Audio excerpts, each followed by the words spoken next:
நம்மளை சுற்றி நடக்கிற எல்லா விஷயமே ஸ்கேமாக தான் இருக்குது. எதுக்கு அந்த ஸ்கேம் நடக்குதுன்னா, நார்மலான மக்கள் இருக்கோம்ல, நம்மளை சுற்றி எப்படி அந்த பொருளை விற்கலாம், ஏதோ ஒரு பொருளை நம்மளை ஏமாற்றி விற்றுடணும். அப்படி தான் சிம்முக்காரன் ஸ்கேமாக இருக்கான், அவன் ஸ்கேமாக இருக்கான், இவன் ஸ்கேமாக இருக்கான், எல்லாரும் ஏமாற்ற தான் செய்கிறாங்க.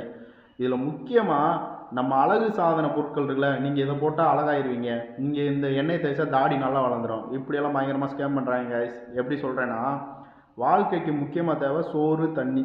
அது இல்லாட்டினா கண்டிப்பாக செத்து போயிடுவோம் ஒரு 5-6 நாளில். ஆனால் அந்த அத்தியாவசிய பொருளை விட அழகு சாதன பொருளோட ரேட் அதிகமாக இருக்குது. கரெக்டாக? அதுக்காண்டி அதை யூஸ் பண்ணாதீங்கன்னு சொல்ல வரல. யூஸ் பண்ணுறதுக்கு முன்னாடி வெறித்தனமாக அது பின்னாடி போகாதீங்க. வெறித்தனமாக நீங்கள் ஒரு விஷயத்தில் இருந்தாலே அதோட ரேட் அதிகமாக தான் இருக்கும். இது எப்படி ரேட் அதிகமாச்சு அப்படின்னு சிம்பிளாக 2 வரியில் சொல்லணுன்னா, நம்மளை வந்து பிரிட்டிஷ்காரங்க ஆண்டாங்க, வெள்ளைக்காரங்க. அதனால நம்ம மனசில் என்னமோ அவன் தான் தைரியசாலி, அந்த வெள்ளையாக இருந்தால் தான் அழகு, அப்படியெல்லாம் பதிய வச்சிட்டாங்க. பதிய வச்சு நீங்கள் வெள்ளையாகிறதுக்கு, ஹேண்ட்ஸம் ஆகிறதுக்கு இதெல்லாம் பண்ணுங்கள் அப்படின்னு சில பல பொருட்களை கொடுத்து ஏமாத்துறாங்க.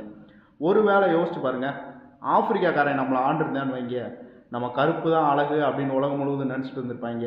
ஃபேஷியல் சன்ஸ்க்ரீன் எதுவுமே யூஸ் பண்ண மாட்டாங்க. ஸோ அத்தியாவசிய பொருளை தவிர்த்துட்டு நீங்கள் எந்த பொருள் கன்சியூம் பண்ணுறதா இருந்தாலும் அது பின்னாடி வெறித்தனமாக அலையாதீங்க. ஒரு லிமிட் வச்சுக்கோங்க. இல்லாட்டினா திரும்ப திரும்ப நீங்கள் ஏமாற்றப்படுவீங்க. இதில் ஏதாவது கருத்து இருந்தால் கமெண்டில் போட்டு விடுங்க.